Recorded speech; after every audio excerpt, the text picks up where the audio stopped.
अमर आहा अमर आहा खरे की पहा खोटे हैं न म्हणा देह माझा ईसा मग भरवसा कळेल कैचा धाक कैचा धाक सकळी कापुले न म्हणा देहा माझा ईसा मग भरवसा कळेल देवची बरे तुका म्हणे खरे तुम्ही न म्हणा देह माझा ईसा मग भरवसा कळेल समचरण सरोजम चंद्रनीलांबुदाभं जगन्निहितपाणिं मण्डनं मण्डनानां तरुण तुलसीमाला कंधरं कंजनेत्रं सदयधबलासं विठ्ठलं चिन्तयामि कलावज्ञ जीवोद्धरार्थावतारम् कलंकंक तेजोदिकामोदि वक्त्रं खलानीशवादापणोदार्हदक्षं समाधिस्थमूर्तिं भजे ज्ञानदेवं नमो सद्गुरु तुकया ज्ञानदीपा नमो सद्गुरु सच्चिदानंदरूपा नमो सद्गुरु भक्तकल्याणमूर्ति नमो सद्गुरु भास्करा पूर्णकीर्ति गंगा विशुद्धं नितपादस्पर्शं सरोविष्टितं चुंबितं पुण्यस्थानं सराले स्थितं तं समाधिस्थमूर्तिं नमामि गंगागिरिजियोगिराजं तपोज्ञान वैराग्य भक्ति स्वरूपं सदालंकृतं साधु संन्यासयोगं मुखे अस्य वेदांत शास्त्रार्थ नीतिं नमो नारायण गिरिं ब्रह्मस्वरूपं जयांचे केली या स्मरण होय सकळ विद्येंचे अधिकरण तीची बंधू श्रीचरण श्री गुरूंचे ती नमस्कारोनी आता अष्टसिद्धी नवनिधी के दाता असवर दीन जानकी माता राम रसायन तुमरे पासा सदा रहो रघुपति के दासा राम लक्ष्मण जानकी जय बोलो हनुमान की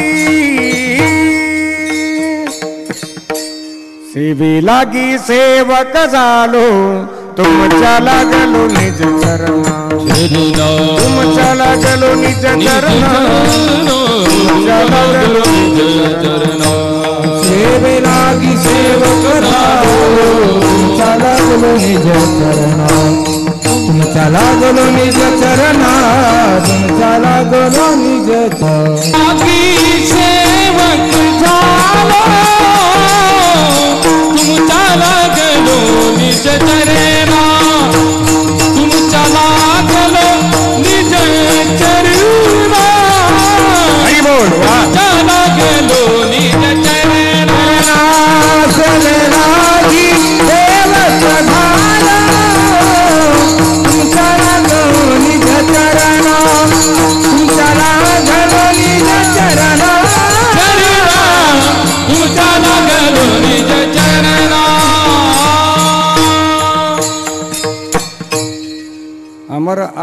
अमर आहा खरे की पहा खोटे हे न म्हणा देह माझा ऐसा मग भरवसा कळेल मुक्त कैवल्य तेजोनिधी परब्रह्मस्वरूप भगवान श्री ज्ञानोबराया जगद्गुरु श्रीमंत श्री तुकोबराया योगीराज सद्गुरु गंगागिरीजी महाराज स्वानंद सुख निवासी ब्रह्मलीन गुरुवर्य सद्गुरू श्री नारायणगिरीजी महाराज आदी करून वारकरी संप्रदायातील सकल संतांच्या स्मृतीला अभिवादन करतो. उपस्थित सर्व सज्जन मायबाप श्रोते, उपस्थित टाळकरी गुणीजन महाराज मंडळी, सर्वांच्या चरणी विनम्रतेने वंदन करून आजच्या सेवेला प्रारंभ करतो. चिंतन सेवेकरता निरूपणाकरता घेतलेला अभंग संत श्रेष्ठ वैराग्य मुकुटमणी महाराष्ट्र भूषण हिंदवी स्वराज्याचे संस्थापक, हिंदू हृदय सम्राट छत्रपती शिवाजी महाराज यांचे धर्मगुरू जगद्गुरू श्री संत तुकाराम महाराज यांचा चार चरणाचा अतिशय प्रसिद्ध, अतिशय उत्कृष्ट आणि उपदेशपर प्रकरणातील अभंग आहे. विठ्ठला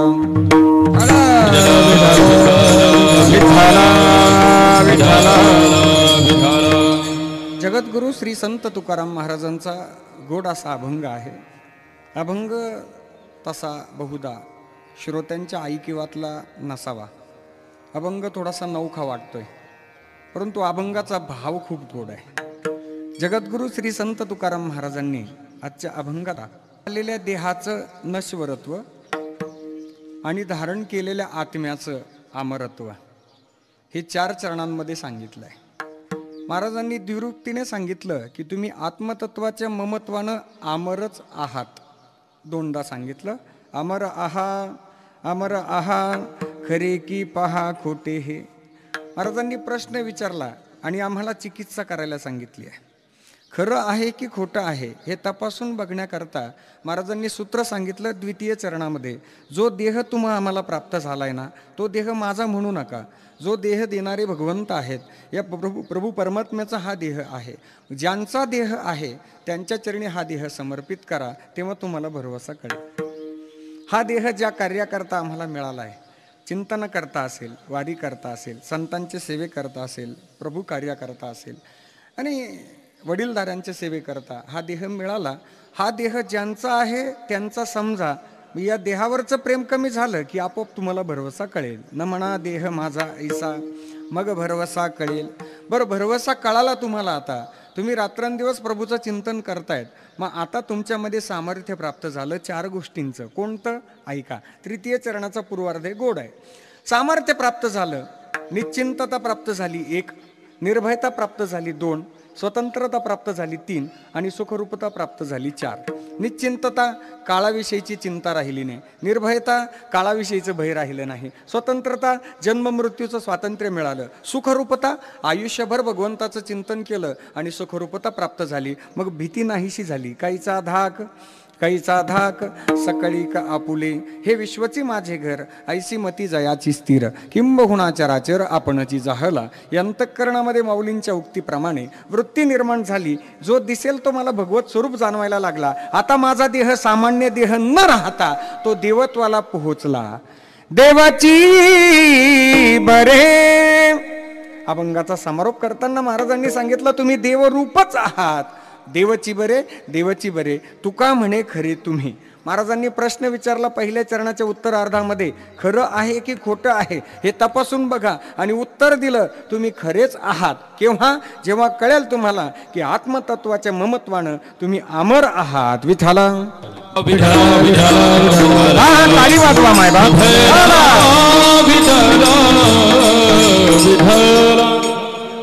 प्रस्तुत प्राप्त प्रसंगी उपस्थित सर्व सगळे सोयरे, आप्तेष्ट, नातेवाईक, अंडेवाडीकर, उपस्थित भजनी मंडळ आणि ग्रामस्थ आणि या शिंदे परिवाराचा मित्र परिवार, आपणा सर्वांनाच्या विधीचं निमित्त ज्ञात आहे. आज या शिंदे परिवारातील आधारवड व्यक्तिमत्व, ज्यांनी हा शिंदे परिवार घडवला, रात्रीचा दिवस हाडाची काढं रक्ताचं पाणी केलं, अपार कष्ट या परिवाराकरता घेतले, अपार संस्कार या परिवारावर रुजवले. गावातील भजनी मंडळीच्या वारकऱ्याच्या माध्यमातून वारकरी संप्रदायामध्ये मोलाचं योगदान स्वतःचं दिलं. एका कवीच्या उक्तीप्रमाणे स्वर्गीय दशरथ दादांचं जीवन आपण वर्णन करूया. व्यक्तिमत्व असं होतं की लहानांमध्ये लहानांसारखे राहिले, थोरांमध्ये थोरांसारखे राहिले, वडीलधाऱ्यांचा सन्मान केला, कष्टानं केली होती आयुष्याची सुरुवात, सर्वांवरती फिरविला होता मायेचा हात. सुखाचे दिवस जवळ येताच या शिंदे परिवाराकडे फिरवली पाठ. परंतु हा शिंदे परिवार आणि आमचं भजनी मंडळ चातकाप्रमाणे नेहमीच पाहिल वाट, असं हे व्यक्तिमत्व आहे. स्वर्गीय दशरथ दादा श्रावण शिंदे यांना आपल्यातनं जाऊन 1 वर्ष पूर्ण होतं आहे. प्रथम वर्ष श्राद्ध पुण्यस्मरण पिंडदान संपन्न होतोय. पिंडदान विधी करत आहेत श्री चबुराव श्रावण शिंदे, श्री बाळासाहेब दशरथ शिंदे, श्री प्रमोद दशरथ शिंदे, सौभाग्यवती राजश्री महेश जगताप, सौभाग्यवती उषा रमेश राऊत आणि हा समस्त शिंदे परिवार, हंडेवाडीकर ग्रामस्थ आणि भजनी मंडळ. तुमच्या सर्वांच्या दर्शनाचा गोड असा आलेला हा आजचा योग आहे. ज्यांच्या प्रेमास्तव ही सेवा माझ्यापर्यंत पोहोचली, महाराष्ट्रभर ज्यांचा आवाज गाजतो आहे, वारीच्या माध्यमातून असेल, कॅसेट रेकॉर्डिंगच्या माध्यमातून असेल, भजनाच्या सेवेतून असेल, माझ्यासारखे नवोदित संगीतप्रेमी ज्यांच्या चाली ऐकतात आणि बसवतात, भजन सम्राट, आपल्या परिसराचे सुपुत्र, आपल्या परिसराचं भूषण, अभिनव गंधर्व, हरिभक्तीपरायण रविदासजी महाराज जगदाळे गुरुजी यांच्या प्रेमास्तव ही सेवा माझ्यापर्यंत पोहोचली. वारीनंतर मलाही गुरुपौर्णिमेचं औचित्यावरती गुरुजींचं दर्शन आज झालं. मी खऱ्या अर्थानं स्वतःला भाग्यवान समजतो की गुरुजींनी एका सामान्य माणसाला इथं उभं केलं आणि मोठं केलं. पैशानं श्रीमंत असणारी माणसं पावलोपावली भेटतात, पण मनानं श्रीमंत असणारी माणसं भेटण्याकरता पावलंच झिजवावी लागतात. सर्व मंडळींचं मला आज दर्शन झालं, तुम्हा सज्जन मायबाप श्रोत्यांचं दर्शन झालं. आज विशेषत्वानं संकीर्तन सेवेकरता उपस्थितीमध्ये भजन सम्राट, आपल्या परिसरातील मुरलीला आवाज, ज्यांचं माझ्यावर स्वतःच्या मुला इतकंच प्रेम आहे, हरिभक्तीपरायण उत्तमजी बाबा गायकवाड महाराज, तेही या ठिकाणी उपस्थित आहेत. मृदंगाचार्य, ताल मार्तंड, मृदंग महर्षी, ज्यांच्या हातामध्ये गोडवा आहे, चाट आणि धूम यांचं सुंदर असं कॉम्बिनेशन मला आजच्या मृदंगामध्ये ऐकायला मिळालंय. माझे आवडते मृदंगाचार्य, मृदंग सम्राट, हरिभक्तीपरायण निलेशजी महाराज पवार. आजची संकीर्तन सेवेची साऊंड व्यवस्था आहे महाराष्ट्रभर, ज्या साऊंड सिस्टीमचा लौकिक आहे. खरं तर माझ्यासारखे कीर्तनकार, महाराज मंडळी, कथाकार या सिस्टीम करता लाईनमध्ये उभे आहेत की आम्हाला सिस्टीम मिळेल का, आम्हाला सिस्टीम मिळेल का. महाराष्ट्रभर गुरुवर्य रामरावजी महाराज ढोक महाराज यांच्या श्रीमद रामकथेकरता गोड अशी सिस्टीम पूर्ण महाराष्ट्र तर भारतभर ज्या सिस्टीमने आपलं नाव आणि लौकिक केला, हरिभक्तीपरायण आमचे दीपकरावजी पवार यांच्या प्रेमास्तव ही सेवा आहे सुद्धा. खूप आजचा दिवस माझ्याकडं खऱ्या अर्थानं भाग्याचं आहे की रोज सिस्टीम आहेत, रोजचं जेवण जेवतो, पण आजचं जेवण म्हणजे मुख्यमंत्र्याच्या पंक्तीचं जेवण आहे. विठाला विठाला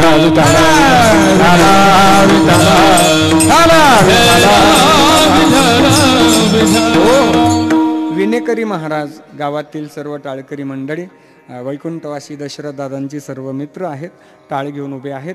टाळकरी महाराज मंडळींचा माझा परिचय नाही आहे. सर्वांच्या चरणी पुनश्च एकदा वंदन करतो. हार्मोनियम वादक आणि आपण बहुश्रुत श्रोते, कोपरगाव सहकारी साखर कारखान्याचे सन्माननीय संचालक सोमनाथ पाटील घुमरे, तेही उपस्थित आहेत आणि समस्त शिंदे परिवाराची सर्व स्नेही आप्तेष्ट. चला, निमित्त आहे श्राद्धाचं. श्राद्धाच्या बाबतीमध्ये 4 मुद्द्यांचा विचार आपल्यासमोर थोडक्यात ठेवतो. ऐका. श्राद्धविधी का करावा? विचार पहिला, ज्या पितरांचं श्राद्ध केलं जात नाही त्या पितरांना काय परिणाम भोगावा लागतो? विचार दुसरा, आपण हंडेवाडीमध्ये केलेलं श्राद्ध आपल्या पितरापर्यंत पोहोचतं का? विचार तिसरा, आणि या श्राद्धाच्या दिवशी भजन, प्रवचन, कीर्तन का करावं? विचार चौथा. विठाला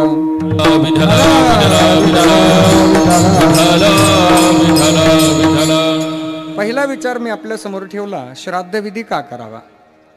वैदिक सनातन हिंदू धर्म संस्कृतीच्या नियमाप्रमाणे आत्म्यानं देहाचा त्याग केल्यानंतर काही विधी त्यांच्या पुढील पितरांकरवी यथासांगरित्या संपन्न करायचे आहेत. त्यामध्ये दशक्रिया विधी, 13वा विधी, मासिक श्राद्ध आणि वर्ष श्राद्ध या सर्व विधींचा समावेश होतो. श्राद्ध विधी शास्त्रानं सांगितलं करावाच लागतो, परंतु वारकरी संप्रदायाची एक सुंदर विचारधारा आजच्या कीर्तनातून फक्त लक्षात ठेवा. वारकरी संप्रदाय हा पिंडदानाला महत्त्व देत नाही, तर पिंडदानाबरोबरच पिंडदाना इतकंच गेलेल्या पितरांच्या सेवेला महत्त्व देतो. कारण याच्यातली शंका अशी आहे की म्हणता युद्ध करा, श्राद्ध खूप मोठं केलं, महाराष्ट्रातले नामांकित कीर्तनकार बोलावले, खूप मोठी पंगत दिली आणि ज्यांचं श्राद्ध केलं त्यांची ना आमची भेटच झाली नाही. ज्यांनी तिलांजली दिली आहे, ज्यांनी पिंडदान केलं त्यांची आणि गेलेल्या पितरांची भेट नाही, सेवा नाही, ते केलेलं सर्व व्यर्थ ठरतं. म्हणून वारकरी संप्रदाय हा धोरणी संप्रदाय की ज्याने शास्त्र आणि संप्रदाय यांचा सुंदर असा समन्वय घातला. पूर्ण जगभरामध्ये जेवढं काही तत्त्वज्ञान आहे, या सर्व तत्त्वज्ञानाचा सारांश जर कुठं असेल तर तो वारकरी संप्रदायात आहे. वारकरी संप्रदायानं शास्त्राचा धिक्कार केला नाही, स्वीकारच केला आहे, परंतु त्याचबरोबर सेवेला सुद्धा प्राधान्य दिलं. माऊली ज्ञानोबा सांगतात की आई वडील, वाडवडील, आजी आजोबा, वडीलधारे महात्मे, गुरुजन महात्मे यांची जर आपण आयुष्यभर सेवा करत गेलो तर सर्व तीर्थयात्रा केल्याचं पुण्य आम्हाला मिळतं. 4 धाम करू नका, सप्तपुरी करू नका, अष्टविनायक करू नका, कोणतीच तीर्थयात्रा करू नका, फक्त वडीलधाऱ्यांची सेवा करा, सर्व तीर्थयात्रा केल्याचं पुण्य मिळतं. माय बाप केवळ काशी तेने जावे तीर्थासी, क्या बात है, तेने जावे तीर्थासी, तेने जावे तीर्थासी. माय बाप केवळ काशी तेने जावे तीर्थासी, तेने जावे तीर्थासी, तेने जावे तीर्थासी. माय बाप केवळ काशी तेने जावे तीर्थासी, माय बाप केवळ काशी तेने जावे तीर्थासी. माय बाप केवळ काशी तेने जावे तीर्थासी, तेने जावे तीर्थासी, तेने जावे तीर्थासी. वा, समर्पक प्रमाण दिलं महाराजांनी. माय बापे केवळ काशी तेने न जावे तीर्थासी. आई वडील म्हणजे काशी आहेत. आता माऊलींची ओवी मला तुम्हाला सांगाविषयी वाटते. महाराजांचं प्रमाण तर समर्पकच आहे. माऊली म्हणतात, सकळ ते धुरे जी का माता पितरे, ती सेवे सिकीर शरीरे,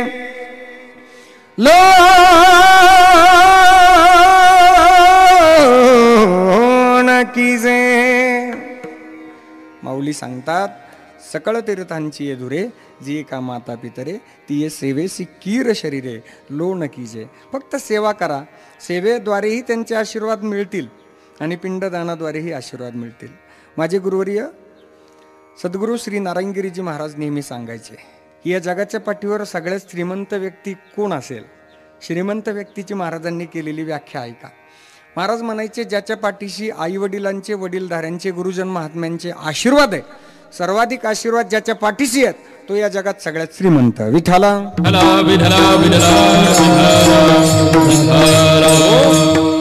म्हणून आहेत तोपर्यंतही आशीर्वाद घ्या आणि पिंडदानाद्वारे सुद्धा ते आशीर्वाद देतील. तुका म्हणे पितृ आशीर्वाद देती, कल्याण इच्छिती सदा त्यांचे किंवा तया कुळा. आम्हाला आशीर्वाद मिळेल, आम्हाला कल्याण करून घ्यायचं असेल, पिंडदान करा. दुसरा विचार आपल्यासमोर ठेवला होता, जर समजा पिंडदान झालं नाही तर त्याचा परिणाम. श्रीमद महाभारतामध्ये, महाभारती युद्धामध्ये ज्यावेळी अर्जुन युद्ध करण्याकरता सज्ज झाला, त्यावेळी अर्जुन युद्धच करत नव्हता. अर्जुन जो घाबरला होता ना, तो या कारणामुळेच घाबरला होता की आजचं जे कीर्तनाचं निमित्त आहे पिंडदानाचं, पिंडदान न झाल्यामुळे परिणाम दिसला अर्जुनाला समोर आणि अर्जुन घाबरला. या पिंडदानाचा उल्लेख आलेला आहे 5000 वर्षापूर्वी. अर्जुन रडतोय, भगवंताला म्हणतोय, प्रभू हे कौरवांचे पितर जर माझ्या हातनं मारले गेले तर यांच्या कुलाचा नाश होईल, यांच्या कुलातील कुलस्त्रिया वर्ण संकर करतील, त्याचं पाप माझ्या माथी लागेल. यांचा कुलाचा नाश झाल्यामुळे यांचं पिंडदान करण्याकरता शिल्लक कुणी राहत नाही, प्रसंगी हे नरकाला जातील, त्याचं पाप माझ्या माथी लागेल. संकरो नरकायैव कुलघ्राणां कुलस्य च पतन्ति पितरो ह्येषा लुप्तपिंडोदक क्रिया. हा श्लोकाचा संदर्भ दिला संकरो नरकाय इव कुलघ्नानाम कुलस्य च पतंती पितृ हेशाम लुप्त पिंडोदक क्रिया. अर्जुन म्हणतो जर पिंडदान झालं नाही तर हे नरकाला जातील. हा श्रीमद भगवद्गीतेतला पुरावा. पिंडदान झालं नाही तर त्या परिवाराला त्याचा त्रास भोगावा लागतो. तिसरा विचार असा आहे की आपण हांडेवाडीमध्ये केलेलं पिंडदान, महत्त्वाचा विचार आहे, लक्षपूर्वक ऐका, आपल्या पितरापर्यंत पोहोचतं का? विज्ञानाचं युग आहे आता. आणि माझे जेवढे कॉलेजचे मित्र होते ते सगळे मला फोन करून विचारत असतात, महाराज आपण पिंडदान करतोय, हे सगळे पिंडदानादी कर्म करतोय, हे सगळं आपल्या पितरापर्यंत पोहोचतं का? मग आता 1 वर्ष झालंय आणि आम्ही पिंडदान करतोय किंवा 10 दिवस झाले पिंडदान होतंय, हे पोहोचतं का? ऐका, लक्षपूर्वक ऐका. या जगतामध्ये कार्यरत असणारे 2 सत्ता आहे. एक भौतिक सत्ता आहे आणि दुसरी ईश्वरीय सत्ता आहे. भौतिक सत्ता म्हणजे काय? एका वाक्यात व्याख्या सांगतो. मानवानं मानवाकरता निर्माण केलेल्या व्यवस्थेला भौतिक सत्ता असे म्हणतात. ईश्वरीय सत्ता म्हणजे काय? ईश्वरानं जीवाकरता या सृष्टीमध्ये निर्माण केलेल्या व्यवस्थेला ईश्वरीय सत्ता म्हणतात. आता उदाहरण ऐका. भौतिक सत्तेतलं उदाहरण आहे, ज्या माईक समोर मी बोलतोय तो माईक भौतिक सत्तेतला आहे, परंतु या माईक करता येणारी जी वीज आहे ती ईश्वरीय सत्तेतली आहे. तुम्ही म्हणाल महाराज वीज आम्हीच तयार केली. अगदी बरोबर आहे. मला शाळेमध्ये प्रश्न होता, गुरुजी विजेचा शोध कुणी लावला, विजेचे निर्माते कोण आहेत? शाळेमध्ये उत्तर दिलं जायचं, मी उत्तर द्यायचो, विजेचा शोध मायकल फॅरेडनी लावला.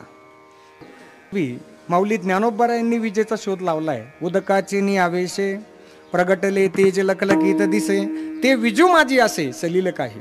ही विजेची संकल्पना आहे, गुरुत्वाकर्षणीची संकल्पना आहे, घड्याळाची संकल्पना आहे. माऊलींनी 750 वर्षापूर्वी. पण डायरेक्टर साहेब शाळेमध्ये आम्हाला सगळा विज्ञानाचाच पुरस्कार शिकवला जायचा. माऊलींनी लावले शोध आहेत. चला, येणारी वीज आहे ही ईश्वरीय सत्तेतली आहे. आणखी पुढे जाऊ. भौतिक सत्तेमध्ये नवनवीन शोध लागले गेले, वेगवेगळ्या प्रकारचे डेव्हलपमेंट्स होत गेल्या. मानवानं भौतिक सत्तेमध्ये एक शास्त्र विकसित केलं की त्या शास्त्रामध्ये प्रमुख वैशिष्ट्य असं आहे, यंत्रणा कार्यरत आहे पण डोळ्याने दिसत नाही. रात्रंदिवस यंत्रणा कार्यरत आहे पण डोळ्याने दिसत नाही. उदाहरण सांगतो. आमचा मुलगा अमेरिकेत आहे, त्याचं शेवटचं वर्ष आहे, आता शेवटची परीक्षा आहे. त्याचा फोन आला, बाबा मला परीक्षेचं रिसिट दिलं नाही का? थोडे पैसे भरायचे, फी राहिली तेवढी फी द्या मला. मग हांडेवाडीचे त्याचे वडील आहेत. त्याचे वडील विचारतात किती पैसे देऊ? 50,000 रुपये मला द्या. अमेरिकेला तो विद्यार्थी आहे, हांडेवाडीतले 50,000 रुपये रिक्षा करून दिले तर जमेल का? नाही जमणार. हांडेवाडीचे त्याचे वडील कोळपेवाडीला जातात, कारखान्यावरती, जिथं ऑनलाईन बँकिंगची सुविधा आहे अशा बँकेत जातात. शाखाधिकाऱ्यांना विनंती करतात, मॅनेजर साहेब एवढे माझे पैसे 50,000, हे मुलाचं नाव आणि नंबर. मॅनेजर साहेब म्हणतात ही स्लिप घ्या भरा. कॅशियर साहेबांकडे 50,000ची कॅश मोजली, कॅशियर साहेबांनी काउंटरमध्ये टाकली. त्या स्लिपवर स्टॅम्प मारला कॅश रिसिप्टचा. ती स्लिप आली मॅनेजर साहेबांकडे. मॅनेजर साहेबांनी बघितलं पैसे पोहोचलेत गाड्या. अकाउंट ओपन केलं लॅपटॉपवरती, 50,000ची अमाऊंट टाईप केली त्या अकाउंटवर आणि क्लिकचं बटन दाबलं, ट्रान्सफरचं बटन क्लिक केलं आणि ते पैसे लगेच पोहोचले. त्या मुलाला SMS गेला, 50,000 त्यांनी काढले, अमेरिकेला परीक्षेला बसला तो. माझा प्रश्न आहे आता, पैसे अमेरिकेला पोहोचले पण आत्ता सध्या ते पैसे कुठं पडलेले आहेत? कॅशियर साहेबांच्या काउंटरमध्येच ते पैसे. कॅशियर साहेब घरी घेऊन जाऊ शकतात का ते पैसे? नाही नेता येणार. हांडेवाडीतले पैसे अमेरिकेला ट्रान्सफर झाले, दिसले नाही. न दिसता कार्यरत आहे, ज्याला इन्फॉर्मेशन अँड टेक्नॉलॉजी म्हणतात, माहिती आणि तंत्रज्ञान म्हणतात. मग हांडेवाडीतले पैसे अमेरिकेला ट्रान्सफर केले. माणूस एवढा हुशार आहे. माणूस जर एवढा हुशार आहे तर माणसाला जन्म देणारा भगवंत किती हुशार असेल? अखेर आम्हाला बुद्धी देणारा तोच आहे. आम्ही हांडेवाडीतले पैसे आमच्या बुद्धी चातुर्याच्या बळावरती अमेरिकेला ट्रान्सफर केले, पण हांडेवाडीतलं पिंडदान ट्रान्सफर करण्याची जबाबदारी ही ईश्वरीय सत्तेतली आहे. His network is available for us 24 hours. भगवंताची सत्ता ही 24 तास आमच्या बरोबर आहे. एक एक श्वास आमच्या बरोबर आहे, रात्रंदिवस आमच्या बरोबर आहे. आम्ही आमच्या सत्तेमध्ये वेगवेगळ्या प्रकारचे शोध लावतोय, पण भगवंताच्या सत्तेमध्ये आमच्या एका श्वासाचा हिशोब नोंद केला जातो. ज्या दिवशी आमचा जन्म होतो त्याच दिवशी आमचं अकाउंट ओपन होतं. तुम्ही बँकेचं लेजर पाहिलं असेल, खतावणी.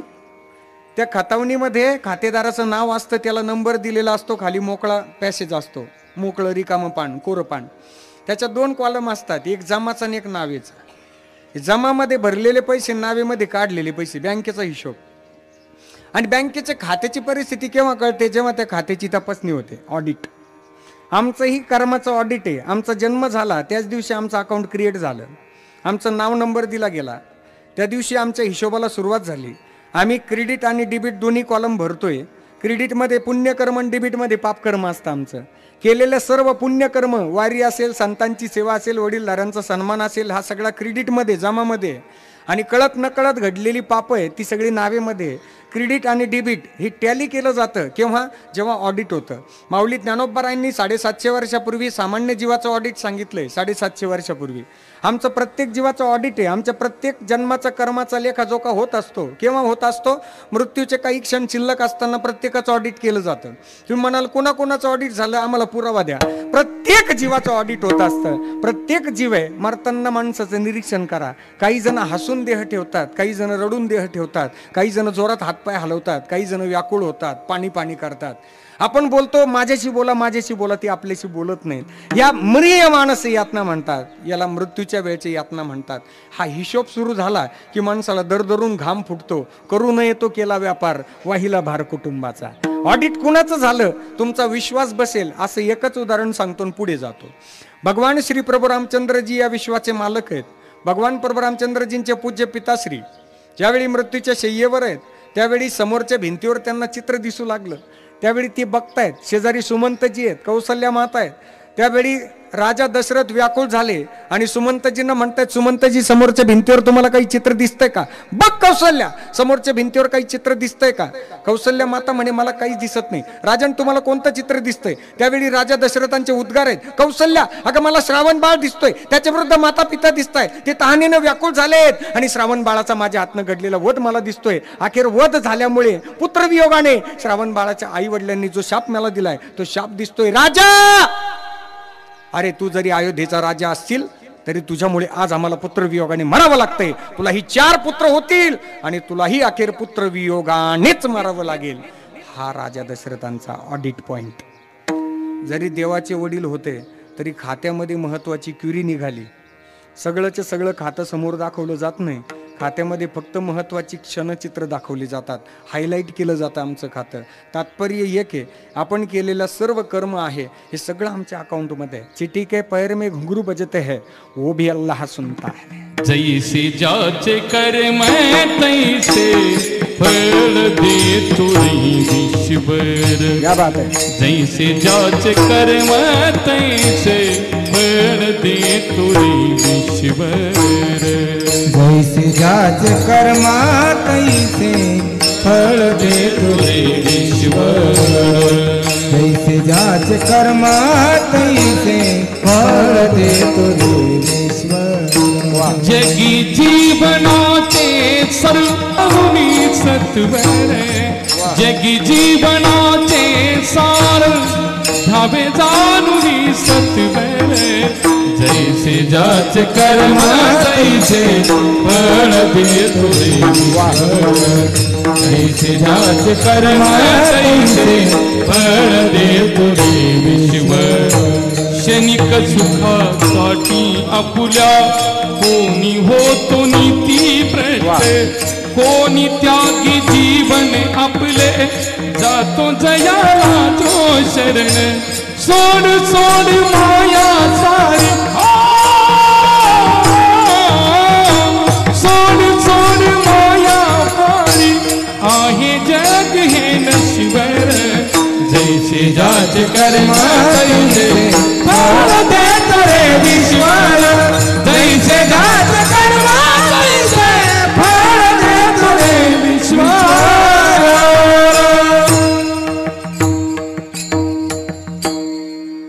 जगी जीवनाचे सार घ्या रे जाणोनी सत्वर. जैसे ज्याचे कर्म तैसे फळ देतो ईश्वर. अतिशय गोड आणि एक भाव आहे या रागामध्ये. प्रत्येक अभंगाचा किंवा भावगीताचा हा जो भाव असतो तो त्या रागाशी निगडीत असतो. जे स्वरांचं सामर्थ्य एवढं आहे की स्वर सामर्थ्याच्या बळावरती एक स्वरांचं अधिष्ठान तयार केलं जातं आणि त्या शब्दाचे भाव हे स्वर प्रगट करत असतात. संगीत है शक्ति ईश्वर की, संगीत है शक्ति ईश्वर की, हर स्वर में बसे है राम. रागी जो सुनाए रागिनी तो रोगी को मिले आराम. विठ्ठल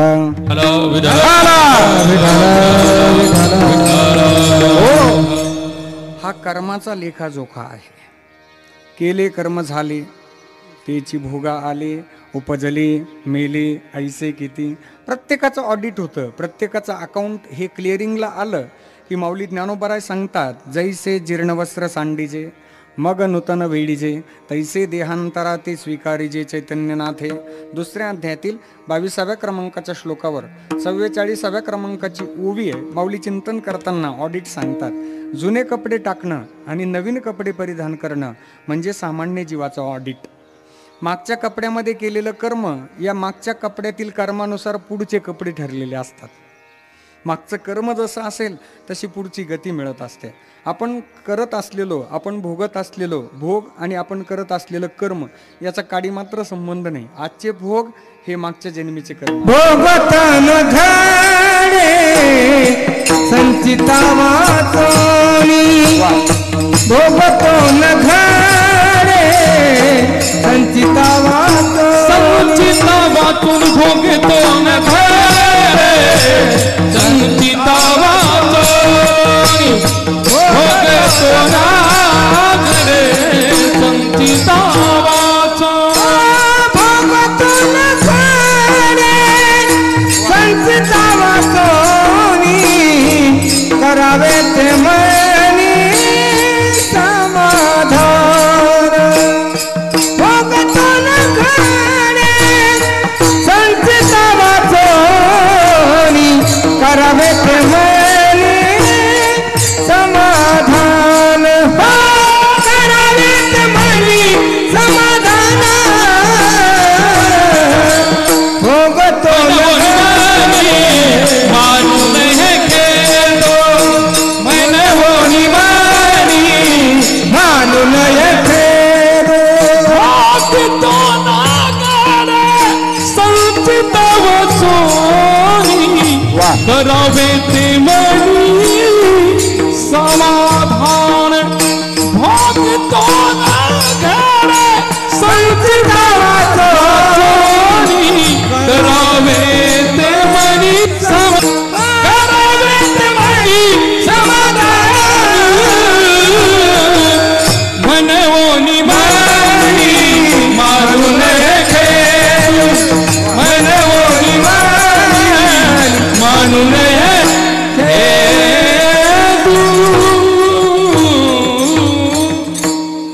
वा. तार सप्तकातील सरस्वती क्वचितच काही गायनाचार्यांना प्रसन्न असते, तशी या दोघांना सुद्धा तार सप्तकातील सरस्वती प्रसन्न आहे. या दोघांसमोर ही पेटी संपून जाते. हार्मोनियम आहे ना, याची पट्टी संपून जातात. पुढे काय वाजवावं, पुढे पट्टी शिल्लक नाही पण आवाज संपत नाही. भगवंताची ही देणगी आहे. सुंदर गोड आवाज आहे. भोगतो ना घडे संचिता वाचोनी. सगळे भोग आहेत. आपला विचार हा चालला आहे की आपण केलेलं पिंडदान आपल्या पितरापर्यंत पोहोचतं, कारण ही भगवंताची सत्ता आहे. रात्रंदिवस भगवंताचं नेटवर्क आमच्या बरोबर आहे. रात्री 2:30 वाजता एकादशीच्या भजनाचा समारोप एका वारकऱ्याने केला. त्याचं हिची दान देगा देवा अभंगाने समारोप होतो. तो अभंग ज्या वारकऱ्याने म्हटला ना, रात्री 2:30 वाजता त्या अभंगाचं पुण्य त्या वारकऱ्याच्या अकाउंटमध्ये जमा केलं जातं. किती वाजता? 2:30ला रात्री. पहाटे 3:30ला पहिली मालिका घेतली काकड आरतीची. 3:30ला ज्यांनी पहिली मंगलाचरण पहिले घेतलं ना विना घेऊन, त्यांच्या अकाउंटवरती ते पुण्य तिथंच जमा केलं जातं 3:30ला पहाटे. ही भगवंताची सत्ता आहे. रात्रंदिवस भगवंताची सत्ता आमच्या बरोबर आहे. म्हणून पिंडदानादी कर्म आम्ही श्रद्धेनं करतो. श्रद्धेनं केलेलं पिंडदान आमच्या पितरापर्यंत पोहोचवण्याची जबाबदारी ही प्रभूची आहे. कारण अखेर भावधरी तया तारील पाषाण, दुर्जना सज्जन काय करी. एक एक तीळ आम्ही अर्पण करत असताना ज्या वडिलांनी आमच्या करता एवढी कष्ट घेतलेत, हा परिवार घडवला, आयुष्यभर विश्रांती कधी माहितीच नव्हती दशरथदादांना. आणि त्या दशरथ दादांच्या शांतीकरता आज आम्ही एक एक तीळ अर्पण करत असताना भगवंताला विनंती करतो की हे प्रभू, ज्यांनी आयुष्यभर आमच्याकरता विश्रांती घेतली नाही, या तिलांजलीद्वारे तरी त्यांच्या आत्म्याला विश्रांती लाभू दे. श्रद्धेनं केलेलं पिंडदान, श्रद्धेने केलेली तिलांजली, अर्पण केलेले तीळ हे सगळे भगवंत पोहोचवतात. 3 विचार आपल्यासमोर ठेवले. 4था विचार सांगतो ना, अभंगात प्रवेश करतो. पहिला विचार होता पिंडदान का करावं. दुसरा विचार होता पिंडदान केलं नाही तर परिणाम काय होईल. तिसरा विचार होता अंडेवाडीमध्ये केलेलं पिंडदान आमच्या पितरापर्यंत पोहोचेल का. 4था विचार आहे या पिंडदानाच्या दिवशी भजन प्रवचन कीर्तन का करावं. वारकरी संप्रदायातील ही परंपरा आहे. वारकरी संप्रदायातील सर्व संत महापुरुषांनी भजन सोडून दुसरं महत्त्व कशालाच दिलं नाही. तुका म्हणे येथे भजन प्रमाण काय थोरपण जाळावे. आमच्या परिवारामध्ये असेल, आमच्या गावामध्ये असेल, आमच्या परिसरामध्ये असेल, आमच्या जिल्ह्यामध्ये असेल, संपूर्ण महाराष्ट्रभर असेल, ही परंपरा वारकरी संप्रदायानं घडून दिली आहे की आमच्या परिवारामध्ये प्रसंग कोणताही येऊ द्या, भलेही तो टोकाचं सुख असेल किंवा टोकाचं दुःख असेल, तरी भजनालाच प्राधान्य दिलंय. वाढदिवस असेल तर भजन करा, अंत्यविधी असेल तरी भजन करा. भजनाला कोणत्याही प्रकारचा विटाळ नाही आहे. सुख दुःख समान सकळ जीवांचा कृपाळू, ज्ञानाचा उद्बोध भक्ती प्रेमाचा कल्लोळ, ही परंपरा आहे. माऊली ज्ञानोबारायांनी, जगद्गुरु श्री संत तुकाराम महाराजांनी ही परंपरा घालून दिली आहे की आमच्या परिवारामध्ये कितीही टोकाचे प्रसंग येऊ द्या, सुख आलं तरी भजन करा, कारण सुखात भगवंताचं भजन केल्याने सुखात वाढ होते. दुःख आलं की भजन करा, कारण दुःखामध्ये भगवान परमात्मा सावरण्याची सामर्थ्य आम्हाला तो या भजनाद्वारे देतो. दुःख हलकं होतं. विठ्ठल सुखा विठ्ठल दुखा, विठ्ठल सुखा विठ्ठल दुखा, विठ्ठल सुखा विठ्ठल दुखा, विठ्ठल सुखा. तुकया मुखा विठ्ठल, तुकया मुखा विठ्ठल, विठ्ठल तुकया मुखा विठ्ठल, तुकया मुखा विठ्ठल, तुकया मुखा विठ्ठल. हे विठ्ठल सुखा विठ्ठल दुखा, तुकया मुखी, हरी बोल, तुकया मुखा विठ्ठल. सुखा विठ्ठल दुखा, तुकया मुखा विठ्ठल, विठ्ठल तुकया मुखा विठ्ठल. विठ्ठल विठ्ठल विठ्ठल विठ्ठल. बोला पुंडलिक वरदा श्री ज्ञानदेव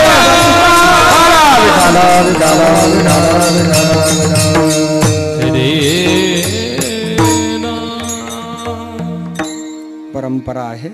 विठ्ठल सुखा विठ्ठल दुखा, तुकया मुखा विठ्ठल. भगवंताचं भजन आहे. दुःख आहे, या दुःखात सामर्थ्य देणारा, आम्हाला दुःख हलकं करणारा एक भगवंतच आहे. म्हणून जगद्गुरु श्री संत तुकाराम महाराजांचा गोड असा 4 चरणाचा अभंग आहे. या अभंगावरती आपण चिंतन करण्याचा प्रयत्न करणार आहोत. गुरुवर्य जशी बुद्धी देतील त्या बुद्धीप्रमाणे चिंतन करूया. मानवी जीवन हे श्वासापासून सुरू होतं. लक्षपूर्वक आहे का? एक श्वास सुरू झाला की आमचं जीवन सुरू झालं, आणि श्वास संपला की आमचं जीवन संपलं जातं. एक श्वासाची किंमत जर आपण बघितली तर एक श्वास आरवरू परत येत नाही, ते घेता येत नाही. गेलेला श्वास आहे हा, गेला की गेला. बघा, ऐका, जीवनाची व्याख्या सांगतो, लक्षपूर्वक ऐका. मनुष्याचा जन्म होतो त्यावेळी श्वास असतो पण नाव नसतं, आणि ज्यावेळी मनुष्य देह ठेवतो त्यावेळी नाव असतं पण श्वास नसतो. श्वास संपला की नावही संपलं जातं. अखेर या श्वासाला किंमत आहे. एक एक श्वास महत्त्वाचा आहे. गेलेल्या आयुष्याचा विचार करू नका, आता राहिलेल्या आयुष्याचा विचार करा. कारण जो जन्म आम्हाला मिळाला आहे तो खऱ्या अर्थानं ज्या देहात मिळाला आहे तो देह हा एक दिवस जाणार आहे. एक ना एक दिवस आम्हाला जायचं आहे. प्रस्तावनेत जास्त वेळ मी घेत नाही, आपल्याला अगोदरच विलंब झाला आहे, आपल्याला अभंगात प्रवेश लवकर करायचा आहे. लक्षपूर्वक ऐका. ज्या देहामध्ये आम्ही हे श्वास घेतोय तो देह एक एक श्वास संपत पुढे जात असतो. अखेर घेतलेले जे श्वास आहे या श्वासानुसार आमचं अमरत्व की जीर्णत्व हे सिद्ध होतं. आमचं अमरत्व या श्वासांमध्ये आम्ही इथं येऊन केलं काय यानुसार सिद्ध होणार आहे. एक श्वास घेत बसलो आणि आयुष्य संपत गेलं तर आम्ही फक्त देहाने जिवंत राहू, आत्मतत्वाच्या ममत्वानं आम्ही अमर होत नाही. माणूस शरीराने कमी जगला तरी चालेल, पण त्याच्या श्वासाच्या कार्यानं तो जास्तीत जास्त दिवस जगावा. शरीराने आम्हाला कमी आयुष्य मिळालं तरीही चालेल. हे जे शरीर आहे, या शरीराचं वर्णन केलं जात आहे. काळाचं काउंटडाऊन रात्रंदिवस आमच्या बरोबर सुरू आहे. ज्या दिवशी आमचा जन्म झाला त्या दिवशीचा आमचा फोटो काढलेला आहे, तो फोटो बघा आणि आजचं आमचं शरीर बघा. आणि जात आघवे हे शरीर नाशवंत स्वभावे, म्हणून त्वा झुंजावे पंडुकुमारा. शरीर दुःखाचे कोठार, शरीर रोगाचे भांडार. शरीर दुःखाचे कोठार, शरीर रोगाचे भांडार. शरीर दुःखाचे कोठार, शरीर रोगाचे भांडार. शरीर दुःखाचे कोठार, शरीर रोगाचे भांडार. शरीर दुर्गंधीत तारणाय पवित्र शरीरायचे.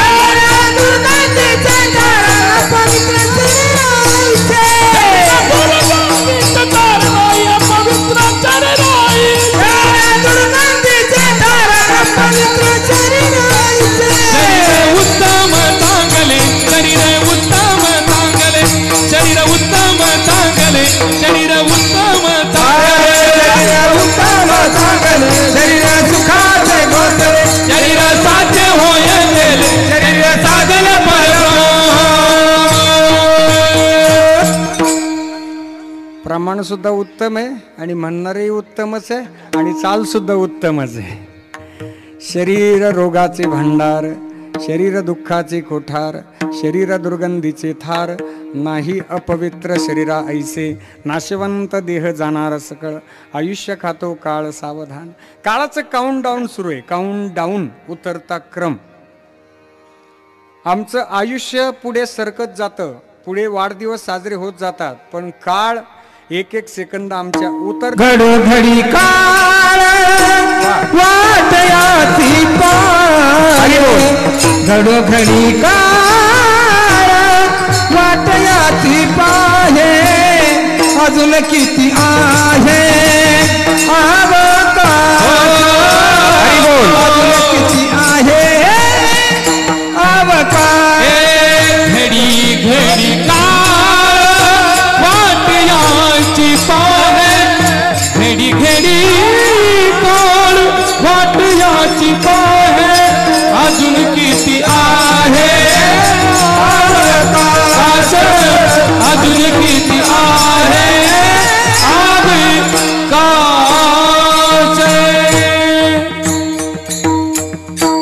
घडोघडी काळ वाटयाची पाहे, अजून किती आहे अवकाश. या शरीराची काळ वाट पाहत असतो.